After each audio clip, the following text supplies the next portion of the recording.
阳升，中国就留个毛泽东。 L'Orient est rouge. Cette chanson est apparue dans les années 40. 东方红，太阳升，中国就留个毛泽东。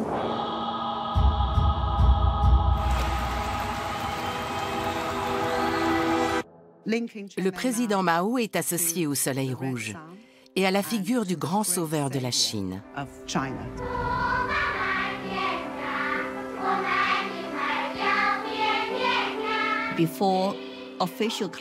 À l'école primaire, on commençait la journée en chantant pendant un quart d'heure « Longue vie au président Mao, longue vie au Parti communiste ». Le président Mao était considéré comme une divinité. Pour certains, c'était un héros de la Révolution. Pour d'autres, c'était un monstre.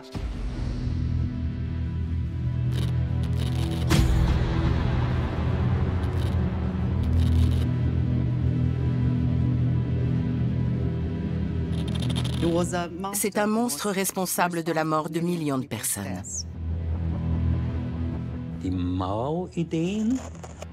La pensée de Mao a fait l'effet d'une bombe atomique. Elle a provoqué une sorte de fission de l'atome social à l'intérieur du peuple chinois.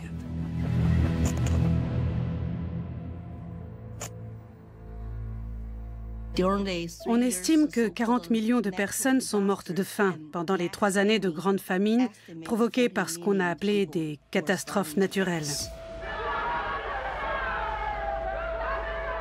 Il faut regarder le passé et oser s'interroger. Pourquoi est-ce que tant de personnes ont pris part au mouvement avec enthousiasme? Que cela nous apprend-il sur le psychisme chinois? Quelles leçons peut-on en tirer?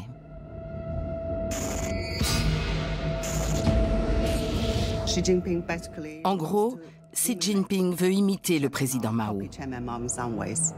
Il rêve de devenir une figure aussi emblématique que lui.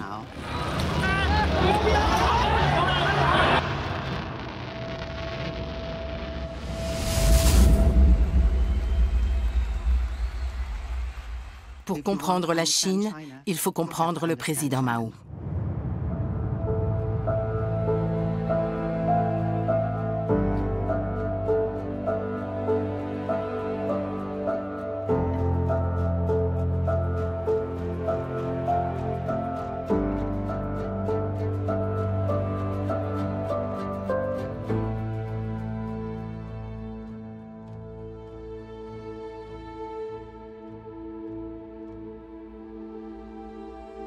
Le 9 septembre 1976, Mao Tse-tung meurt, et le temps s'arrête pour 930 millions de Chinois, soit un quart de la population mondiale de l'époque.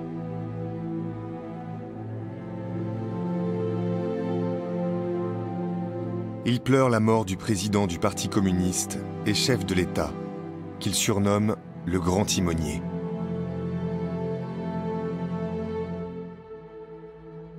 J'avais 12 ans. Je me suis dit, ce n'est pas possible. Ça a été ma première pensée. On chantait tous les jours « Longue vie au président Mao » à l'école. Quelque part, je pensais qu'il était vraiment éternel. Autour de moi, les gens étaient bouleversés et abasourdis. Certains pleuraient. Les commémorations officielles durent une semaine. Tous les Chinois doivent rendre un dernier hommage au grand timonier, même ceux qui vivent dans les régions les plus reculées. C'était comme un dieu pour moi. Toutes les religions ont été diabolisées et persécutées.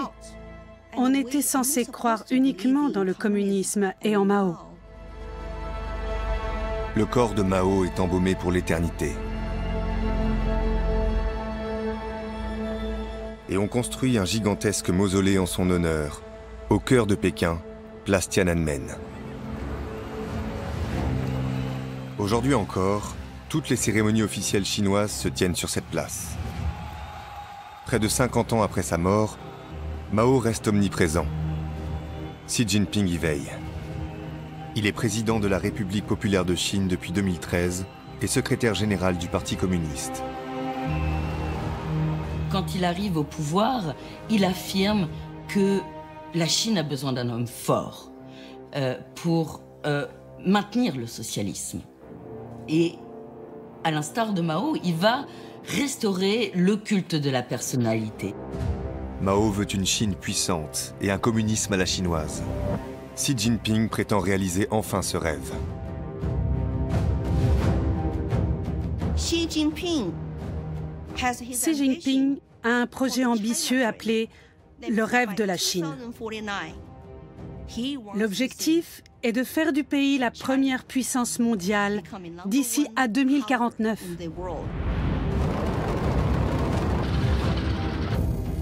Xi Jinping veut surpasser les États-Unis sur tous les plans, économiques, militaires, technologiques et diplomatiques.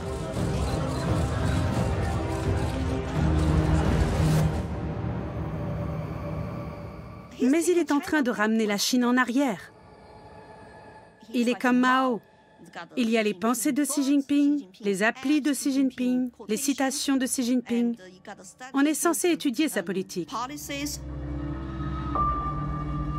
À l'époque de Mao, les Chinois devaient apprendre par cœur le petit livre rouge qui contenait les pensées du grand timonier. Aujourd'hui encore, le pouvoir surveille et contrôle la population. Le parti observe tout. Il a mis sur pied un système de surveillance et ambitionne de diriger toute la société à sa guise. C'est un rêve assez pervers, celui d'une cité du soleil. C'est déjà l'héritage de Mao. Quand Mao Tse-tung naît, en 1893, l'Empire de Chine existe depuis 2200 ans. C'est un État déclinant, gangréné par la pauvreté et la voracité des puissances coloniales. La dynastie Qing est incapable d'empêcher son démembrement.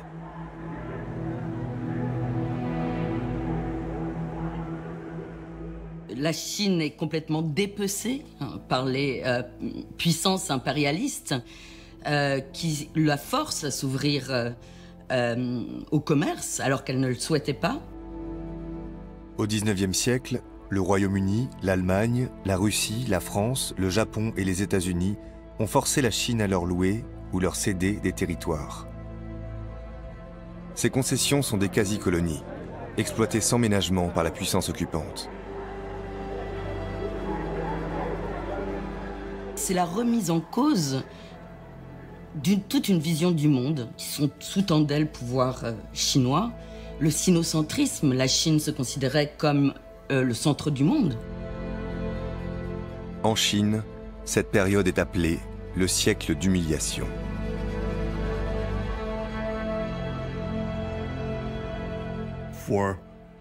Une grande partie des Chinois, y compris les intellectuels, l'élite du pays, n'avaient qu'une seule véritable ambition, restaurer la grandeur et la prospérité de la Chine. Mao grandit dans la province centrale du Hunan. Son père était un paysan fortuné, peut-être même un propriétaire terrien. Cet homme sévère rêve du meilleur pour son fils. Il veut en faire un lettré.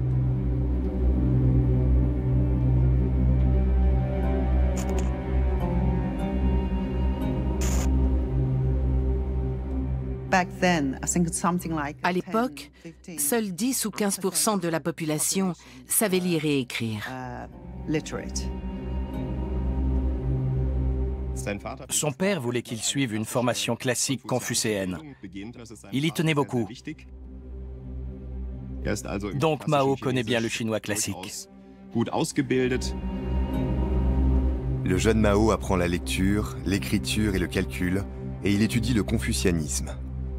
Cette doctrine très ancienne prône le respect des règles, afin de garantir l'ordre et l'harmonie dans la société. La révolution et la violence sont des notions aux antipodes de la pensée confucéenne. Mais Mao n'est guère disposé à la douceur ou à la conciliation. Il est impulsif, rebelle et effronté. Son père le bat souvent pour le forcer à lui obéir. Sans résultat. Il change alors de méthode.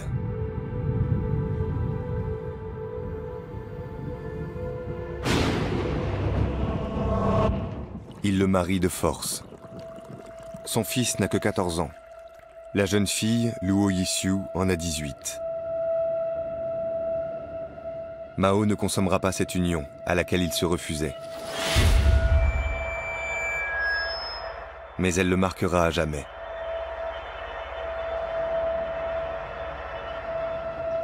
Comme le veut la coutume, Luo Yisiu s'installe chez ses beaux-parents et devient un membre de la famille. Au village, on murmure qu'elle est la concubine du père de Mao. Elle meurt de dysenterie au bout de 3 ans, en 1910.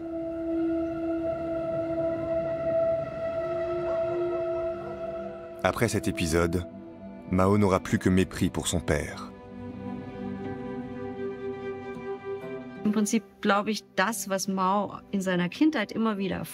Dans son enfance et toute sa jeunesse, Mao a connu le rejet et la nécessité de se sortir de situations vraiment difficiles.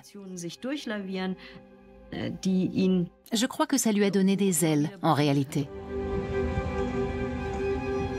Mao quitte son village natal à l'âge de 18 ans. Il part pour Changsha, la capitale du Hunan, où il va suivre une formation de maître auxiliaire. La période est troublée. La jeunesse conteste le pouvoir en place et la révolution est dans l'air. Mao le sent, et comme d'autres, il se coupe la tresse, un signe majeur de révolte, punissable de mort. La révolution éclate en 1911. Elle aboutit au renversement de la dynastie Qing et à la proclamation de la République de Chine.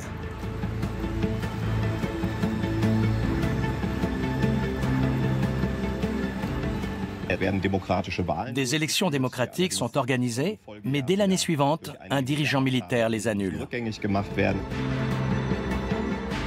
Des rébellions, des révoltes, des mouvements populaires se multiplient. Bref, la Chine est en train de se déliter. De vastes régions du pays tombent sous la coupe de seigneurs de la guerre et de milices. Certaines puissances coloniales, comme le Japon, profitent du chaos pour étendre leur emprise sur le pays et l'exploiter davantage encore.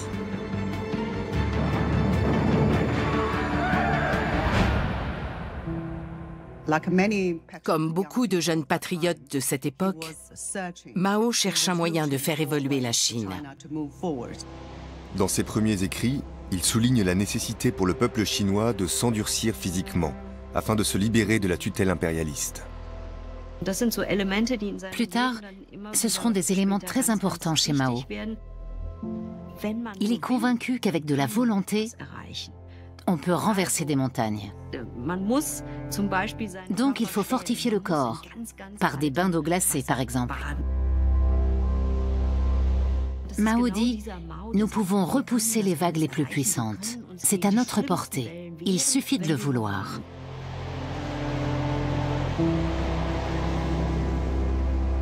La révolution russe d'octobre 1917 fait forte impression sur Mao, comme sur nombre de ses compatriotes.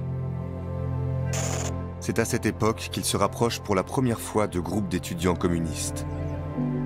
En 2009, le Parti communiste chinois a fait ériger une statue monumentale du jeune Mao à Changsha, où celui-ci a fait ses premiers pas en politique. Près d'1 million de personnes se rendent chaque année sur le site.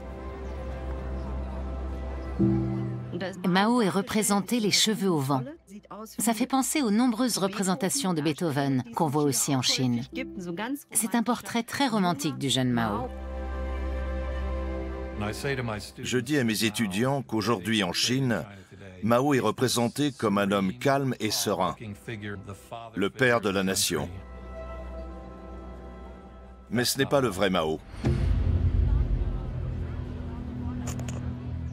Le vrai Mao est foncièrement extrémiste. À partir de 1915, le jeune rebelle devient en quelques années un communiste convaincu qui veut changer radicalement la Chine.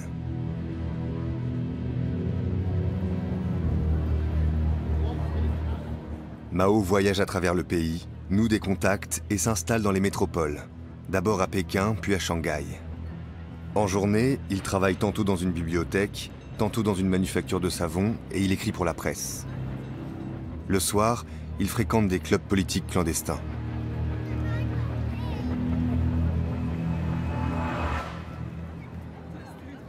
Shanghai, à l'époque, symbolise l'humiliation du peuple chinois. Shanghai en proie aux impérialistes. Shanghai est divisé en concessions, une concession britannique, une concession internationale, une concession française. Beaucoup de lieux de plaisir, sont culturels ou autres, ou restaurants, ou lieux de rencontre, sont interdits aux Chinois qui sont considérés comme des chiens. À Shanghai, Mao assiste également au début de l'industrialisation de la Chine. C'est là où se développent des usines, des industries, c'est le début du capitalisme, avec une classe ouvrière qui commence à se constituer et également un syndicalisme qui commence à émerger. À Moscou, Lénine, Staline et Trotsky observent cette évolution avec beaucoup d'attention. Ils vont utiliser le Comintern, l'internationale communiste, pour prendre les choses en main en Chine.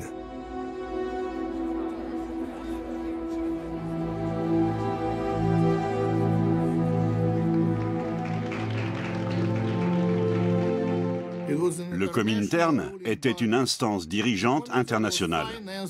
Il était financé par le parti bolchevique. C'était un organisme chargé de faire la promotion de la révolution dans le monde entier. Le Comintern se rapproche des sympathisants communistes en Chine pour les encourager à créer un parti politique. Cela se fait dans le plus grand secret, car les seigneurs de la guerre se montrent implacables envers ceux qui contestent leur pouvoir. Le premier congrès des communistes chinois a lieu à l'été 1921.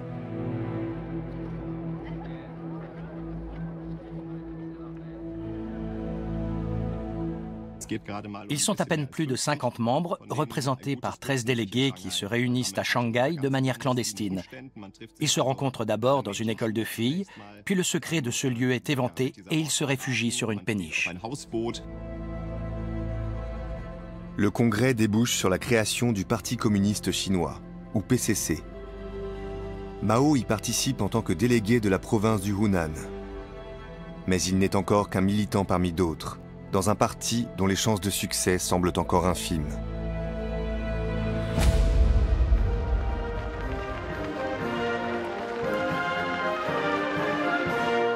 Le Parti communiste chinois a fêté son centenaire en 2021. C'est désormais un parti de masse, fort de 90 millions d'adhérents. Néanmoins, l'adhésion n'est pas ouverte à tous. Pendant longtemps, elle a été réservée aux paysans, aux ouvriers et aux fonctionnaires. Aujourd'hui, le parti accueille également les chefs d'entreprise du secteur privé. Y entrer, c'est rejoindre un réseau puissant.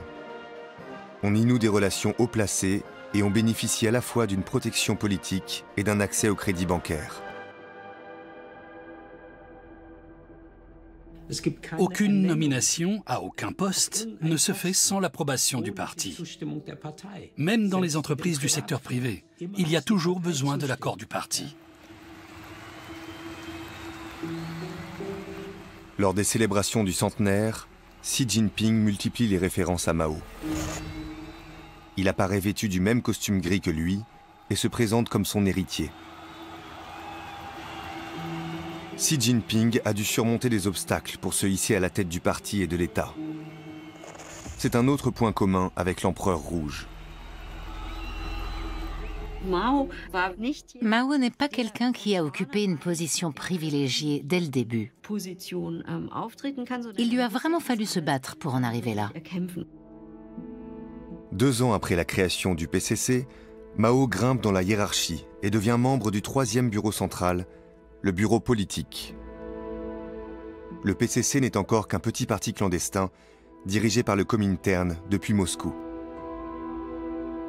En 1924, Joseph Staline, qui exerce déjà un pouvoir considérable en URSS, estime que la Chine n'est pas prête pour la révolution parce que sa classe ouvrière est encore trop réduite. La Chine était à 90%, et toujours à l'époque à 90% un pays rural, paysan. Staline estime également que les membres du PCC manquent d'expérience et de force.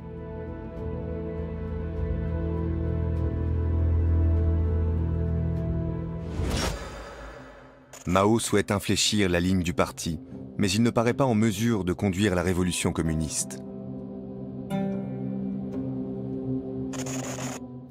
Il ne connaissait rien à Marx en réalité. Le communisme, c'était un mot magique.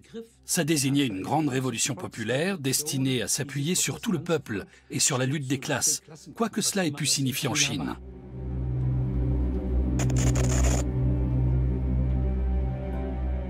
Il avait gardé son accent du Hunan tellement fort que la plupart des Chinois ne comprenaient pas ce qu'il disait. Hein.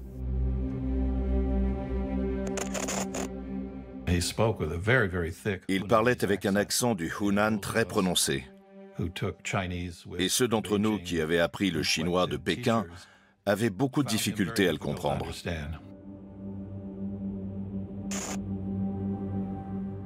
Il n'est jamais vraiment sorti du pays. Il était très chinois. Il venait de la Chine profonde. Mao n'était pas un homme de scène. Voyez les films d'actualité. Quand il prononçait un discours lors d'un congrès du parti, il paraissait très raide. Ce n'était pas un grand orateur. Il manquait de charisme en public.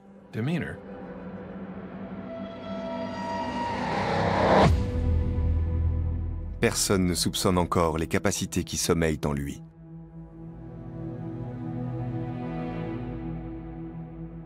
Et là, Mao, il fait preuve d'une imagination incroyable. Il va retourner ce qui, aux yeux de la doxa marxiste, aurait fait le point faible de la Chine. Il va le retourner en force. Mao, il ne faut pas l'oublier, c'est quelqu'un qui venait. Mao, c'était un homme du peuple. Et il analyse les mécanismes de l'exploitation des paysans à l'époque, sous le régime féodal. Et il montre que les véritables prolétaires en Chine, ce ne sont pas les ouvriers, ce sont les paysans.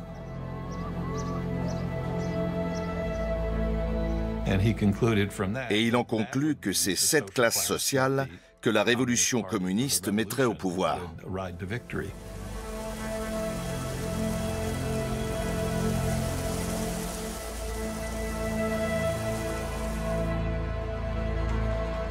Il commence à mobiliser la population et à l'organiser.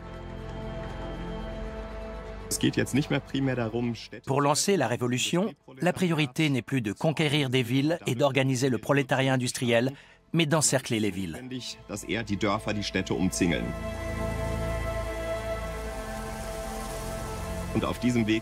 Cela permet de créer une dynamique beaucoup plus importante, qui est capable d'embrasser tout le territoire chinois.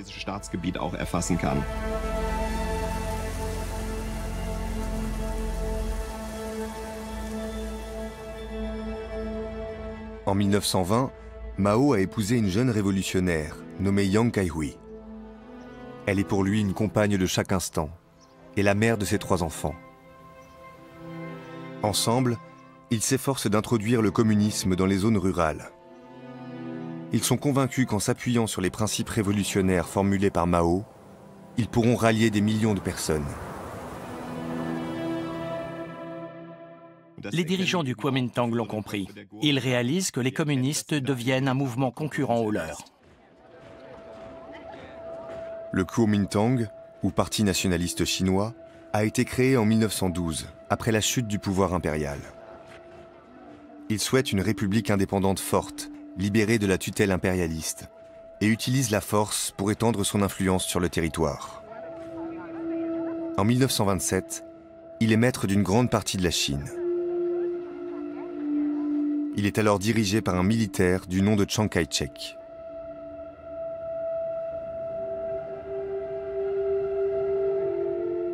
Au fil du XXe siècle, Chiang Kai-shek va devenir le principal adversaire de Mao. Chiang Kai-shek, c'était un militaire, un nationaliste, un meneur d'hommes, quelqu'un qui pensait que seule la force militaire de la Chine pouvait la sauver. Il a beaucoup d'appui parmi la bourgeoisie et les industriels, ce qui lui permet de financer une armée bien équipée. Pour empêcher que les communistes prennent le pouvoir, Chiang Kai-shek va s'allier avec les sociétés secrètes pour massacrer les communistes. La guerre civile éclate en 1927. Chiang Kai-shek réprime dans la violence le soulèvement dit de la récolte d'automne, organisé par Mao dans le Hunan. Juste avant, à Shanghai, il a anéanti le Parti communiste en réduisant sa base citadine à néant. On ne connaît pas exactement le chiffre, le nombre de personnes qui ont été tuées, mais on parle de 5000 disparus, 300 morts, en réalité sans doute beaucoup plus.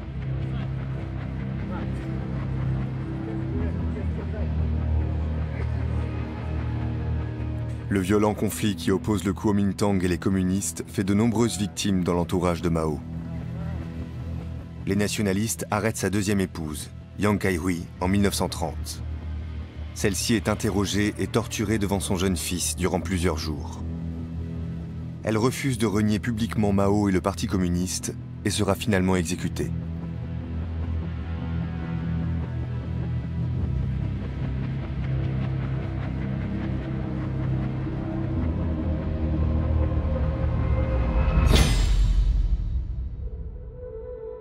Même si Mao ne vit déjà plus avec Yang Kai-hui à cette époque, il est bouleversé par sa mort et lui dédie plusieurs poèmes de sa composition. Plus tard, le parti rendra hommage à la jeune révolutionnaire en faisant une martyre. La brutalité du Kuomintang marque profondément Mao. Le fils de paysan formé au confucianisme devient un combattant prêt à user de violence.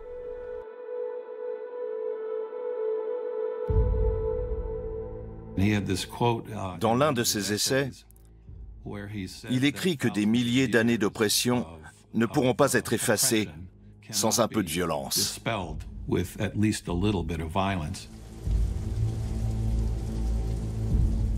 À ce moment-là, Mao devient un véritable révolutionnaire. Le Kuomintang possède une nette supériorité militaire sur les communistes. Mao décide donc de se retirer avec les survivants des massacres dans le Jiangxi, une région montagneuse où il compte réorganiser la lutte. À 6000 km de là, à Moscou, Staline commence à s'intéresser à ce révolutionnaire chinois qui est à la tête des troupes du Jiangxi.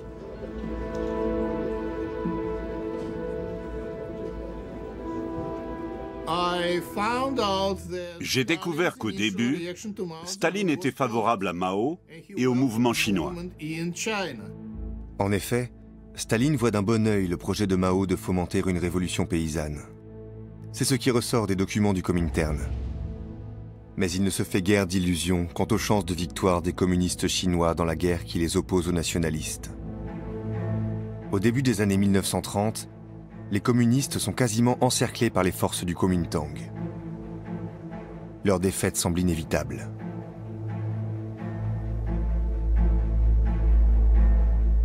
Mao a besoin de créer une véritable force armée, une armée rouge, parce que les seuls paysans ne suffisent pas à se battre à armes égales avec le Kuomintang. Il a besoin de combattants rompus au maniement des armes. L'une des découvertes les plus intéressantes que j'ai faites dans les archives russes, c'est que le mouvement dirigé par Mao Tse-tung n'était pas un rassemblement de paysans. Il s'agissait surtout de vagabonds, de sous-prolétaires, de miséreux et de membres du peuple déshérité des Hakka. Les Hakka, littéralement les hôtes, sont les descendants de Chinois du Nord qui ont émigré dans le sud de la Chine sans s'y assimiler. Ils vivent dans des régions montagneuses reculées. Donc Mao organise les Hakka. Il parle ouvertement de son mouvement comme d'un groupe de bandits. La direction du Parti communiste parvient ainsi à mettre sur pied une armée de 85 000 hommes. Une trentaine de femmes en font également partie, dont He Zhejian, la troisième épouse de Mao, d'origine Hakka. Cette femme gaie et cultivée est une communiste convaincue. Elle fait partie du service de santé de l'armée.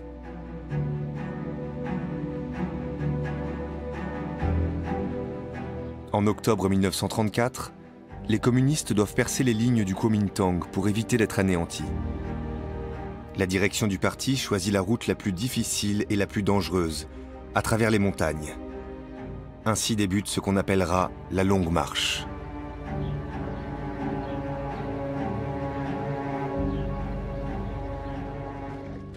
Les combattants communistes, désormais regroupés sous le nom d'Armée rouge, battent en retraite en plusieurs colonnes. Donc la longue marche de 10 000 li, en réalité 12 000 kilomètres, à un rythme très soutenu. Parce que les communistes étaient talonnés et harcelés par les nationalistes. Ça fait 27 kilomètres par jour, je ne sais pas si vous voyez, c'est énorme. Les communistes errent à travers la Chine, sans but.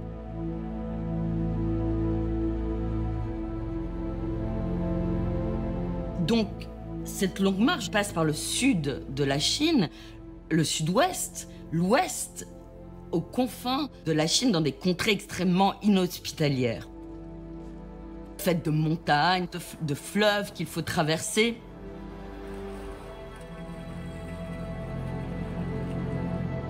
C'était tellement un milieu inhospitalier que Mao a fait traverser à ses troupes que c'est en soi une performance qui a instauré sa légitimité. C'est lui qui porte véritablement les troupes. Il est seul, quelque part, comme l'empereur est face à son destin. Nous représentons leur intérêt. Nous respirons un même air. Luttons jusqu'à la victoire de la Révolution. C'est là où se cristallise la mystique de la lutte. La mystique, l'héroïsme du Parti communiste. De ces hommes qui n'avaient rien, parfois même plus de quoi manger, tout en se battant contre les forces du Kuomintang.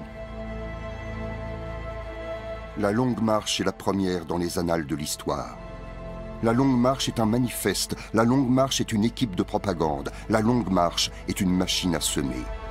Y a-t-il déjà eu dans l'histoire une longue marche telle que la nôtre? Mao voit ce mouvement comme un outil de propagande. Il déploie la rhétorique du peuple élu. Il qualifie la Longue Marche de machine à semer, capable de diffuser les idées communistes et de montrer que ses troupes sont très différentes de celles du Kuomintang, qui sont corrompues et se livrent au pillage. Son armée est liée au peuple comme le poisson à l'océan. En 1947, elle sera renommée Armée populaire de libération, ou APL, pour souligner ce lien. Aujourd'hui encore, l'APL est le nom officiel des forces armées de la République populaire de Chine. C'est quand même une mythologie extrêmement importante. Ces forces sont le bras armé du Parti communiste chinois. Elles comptent 2 millions de soldats et 500 000 réservistes et sont placées sous le commandement de Xi Jinping. Les films de propagande les montrent prêtes à combattre, et pas seulement contre un ennemi extérieur. Les dirigeants chinois les ont déjà lancés contre le peuple, en particulier sur la place Tiananmen en 1989, où des centaines, voire des milliers de manifestants ont trouvé la mort.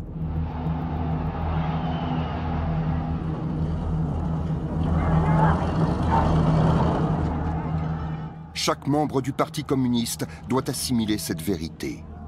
Le pouvoir politique est au bout du fusil. Le parti commande au fusil. Mais il ne faut jamais laisser les fusils commander au parti. Dans la rhétorique de Mao, la Longue Marche apparaît comme une épopée héroïque. Mais cette retraite à marche forcée coûte la vie à d'innombrables communistes.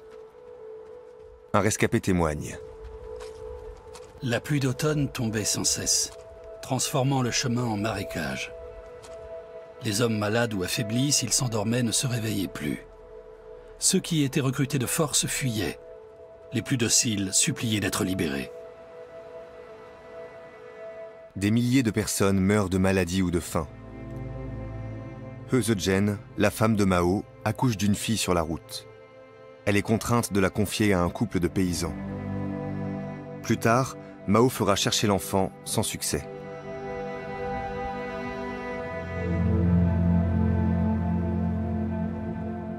À l'automne 1935, après un an de marche, Mao atteint Yan'an. Il était parti avec 85 000 hommes. Ils ne sont plus que 8 000. Aujourd'hui, il est possible de marcher dans les pas de Mao et de parcourir des tronçons de la Longue Marche. Le parti encourage le tourisme dit rouge sur les hauts lieux du communisme pour transmettre son histoire à la jeunesse. Des musées et des parcs de loisirs ont été créés à cette fin dans tout le pays. Ils doivent également favoriser le développement économique des sites concernés, notamment à Yan'an. En 1935, Yan'an est une ville reculée, tenue par des camarades communistes. Au début, tout porte à croire que Chiang Kai-shek va les attaquer, puis un événement majeur se produit, qu'on appelle l'incident de Xi'an. Les troupes nationalistes se révoltent contre Chiang Kai-shek et refusent d'attaquer les communistes.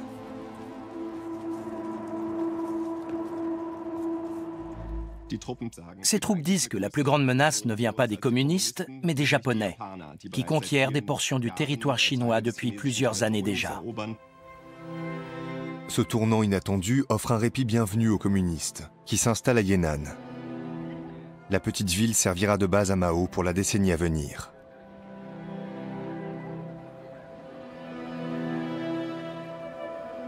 Après la longue marche, l'ambiance est au renouveau parmi les troupes. Pour la première fois, Mao peut appliquer des mesures communistes. Il confisque les biens des propriétaires terriens et saisit leurs outils. Les communistes construisent des logements rudimentaires dans les montagnes. Plus tard, ils créeront des écoles et des hôpitaux. L'utopie communiste semble enfin devenir réalité. C'est également à cette époque que Mao s'impose comme théoricien. C'est donc une période déterminante pendant laquelle il pose les fondations de ce qu'on appelle aujourd'hui le maoïsme ou la doctrine maoïste. Et à Yan'an, Mao écrit. Il écrit tous les jours.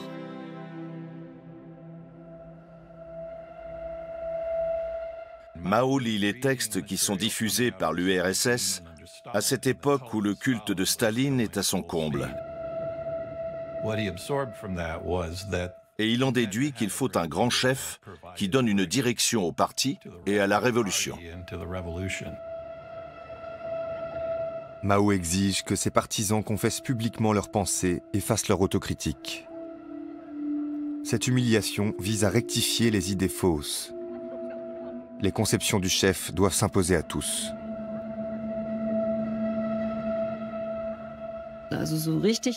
C'est vraiment comme dans l'Église catholique, où l'on doit faire son examen de conscience le soir et demander pardon au Seigneur pour les péchés qu'on a commis.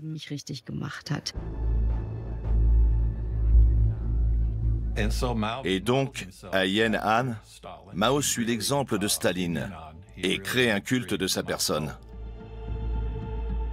Aujourd'hui, Yan'an reste un lieu mythique en Chine. Des centaines de milliers de visiteurs s'y rendent chaque année. J'y suis allée en 1994. On pouvait mettre l'uniforme de l'armée rouge, ce que j'ai fait. J'ai une photo de moi avec cet uniforme.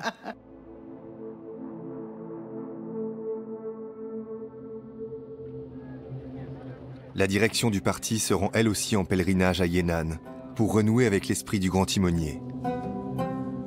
Xi Jinping a un rapport particulier à cet endroit. Son père faisait en effet partie des pionniers qui ont expérimenté ici les bases de la future République populaire de Chine.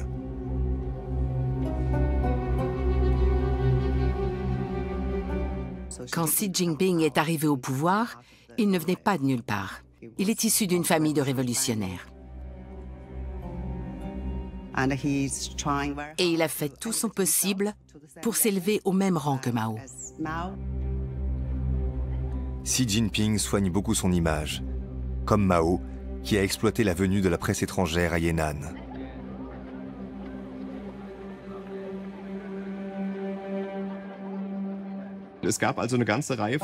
Toute une vague de journalistes occidentaux sont venus à Yan'an par des moyens rocambolesques au début. Et ils ont produit les articles et les photos que souhaitaient Mao et le Parti communiste. Mao fascine la gauche américaine en particulier. Il accorde des entretiens approfondis au journaliste Edgar Snow, qui le suit sur une longue période.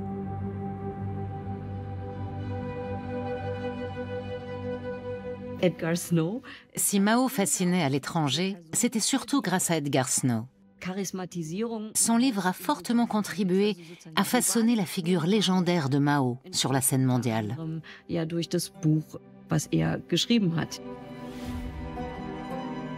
Ce livre a été traduit ou retraduit en chinois et a fait connaître Mao dans toute la Chine. Étoile rouge sur la Chine décrit un Mao génial et attaché à la terre, tout à fait conforme à l'image que le grand timonier veut donner de lui-même. C'est sans doute à Yan'an que Mao acquiert sa grandeur. Mao aime attirer l'attention, surtout des femmes. On dit qu'il a plusieurs liaisons à Yan'an.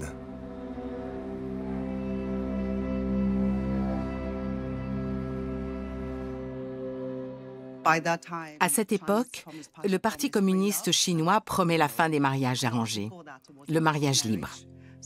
Beaucoup de cadres masculins du parti en profitent pour se débarrasser de leur vieille épouse et en prendre une plus jeune. Mao, par exemple, rencontre la très belle actrice Qiang Xing. Mao rencontre Qiang Xing à l'Académie d'art dramatique de Yan'an et tombe amoureux d'elle.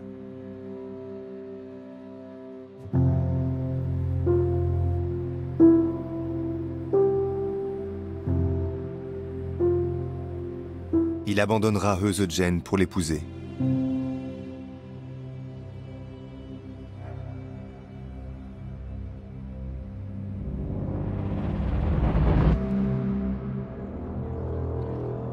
Dès l'époque de Yan'an, Mao veut imposer le dogme communiste dans tous les domaines de la société, y compris les arts.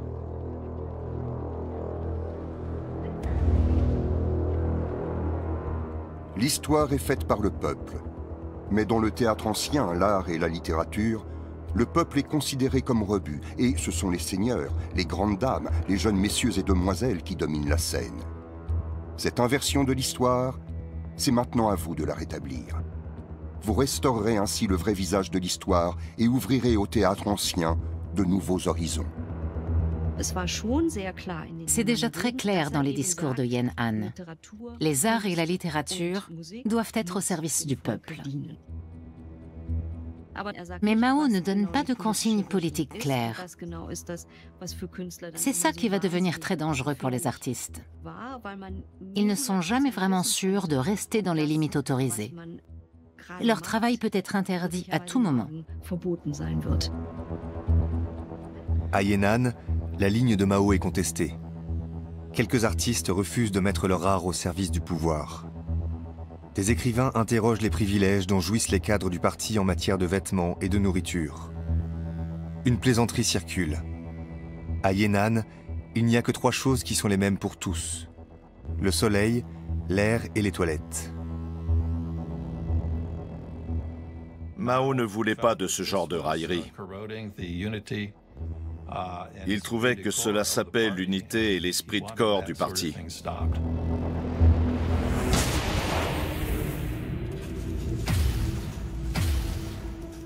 Il fait établir une liste des personnes les plus critiques. C'est pour ça qu'il lance une purge au sein du parti. Avec cette idée que le parti doit être sans cesse purifié de ces éléments déviants. Aujourd'hui, il n'existe pas officiellement de censure des artistes en Chine. Mais certains sujets sont tabous. Notamment le massacre de la place Tiananmen, certains aspects de la biographie de Mao, la pornographie et les droits de l'homme. Beaucoup d'artistes ont tendance à s'auto-censurer par crainte d'une arrestation.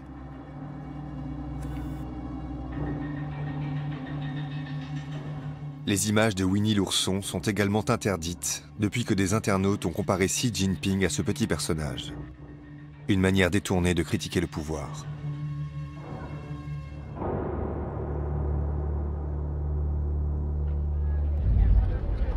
Mao consolide sa position sur le plan intérieur au moment où le conflit sino-japonais s'aggrave.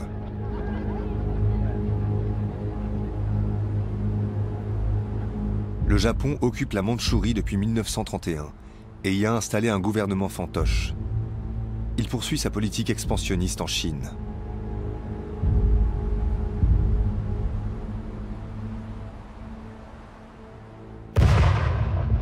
Le 7 juillet 1937, des affrontements ont lieu entre troupes chinoises et troupes japonaises sur le pont Marco Polo, près de Pékin.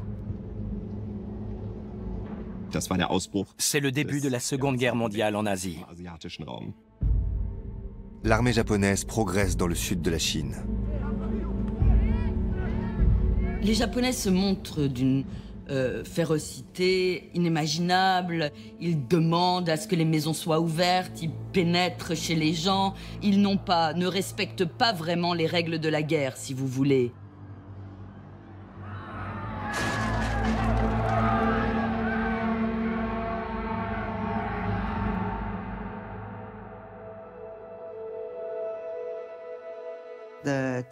Les Japonais prennent la ville de Nankin.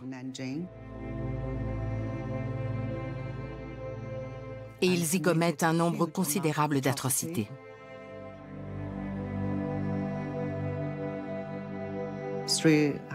On estime qu'ils massacrent 300 000 personnes.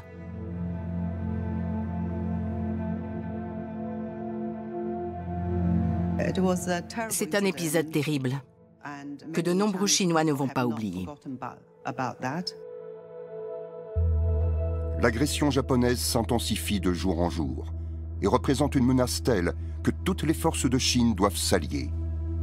Nous sommes aujourd'hui prêts à nous unir face au péril encouru par la nation.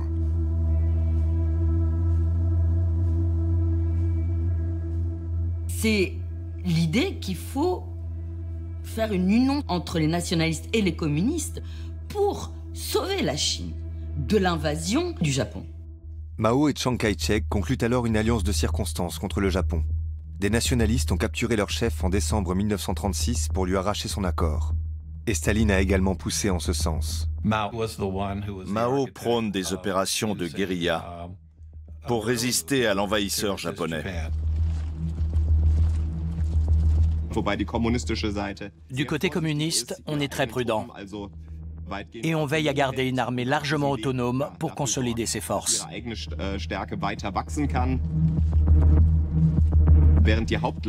On laisse l'armée de Chiang Kai-shek assurer l'essentiel de la défense.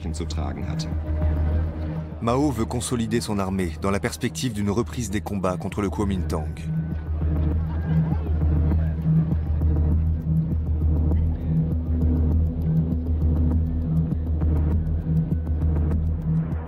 Les Chinois livrent une guerre acharnée contre des Japonais qui disposent de la supériorité militaire. Les combats vont durer 8 ans. C'est un événement de portée mondiale qui va sceller la fin du conflit.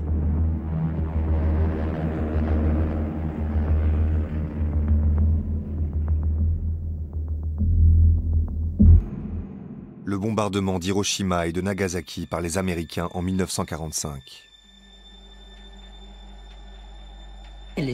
L'ennemi commun, les Japonais, ont été défaits. Et donc, Parti communiste, nationalistes, redeviennent deux entités distinctes.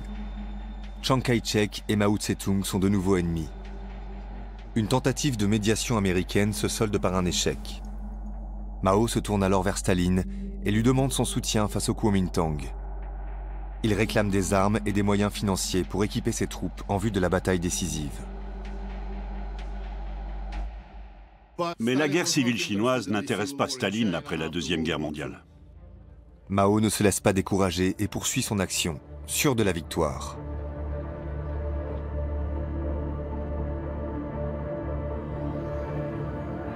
La guerre civile qui oppose les communistes aux nationalistes reprend donc. Les deux armées enrôlent de pauvres gens, souvent sous la contrainte. Mais le rapport de force a changé. Et les forces de Chiang Kai-shek sont épuisées. La stratégie de Mao s'avère payante. Affaiblis, les troupes de Chiang Kai-shek s'effondrent sous l'assaut des communistes. Les villes aux mains des nationalistes tombent les unes après les autres. Les soldats de Chiang Kai-shek changent de camp par milliers. Son armée se délite. Au soir du 20 janvier 1949, l'armée rouge est aux portes de Pékin, prête à l'assaut final. Mao est-il l'homme qui va redonner sa grandeur à la Chine ?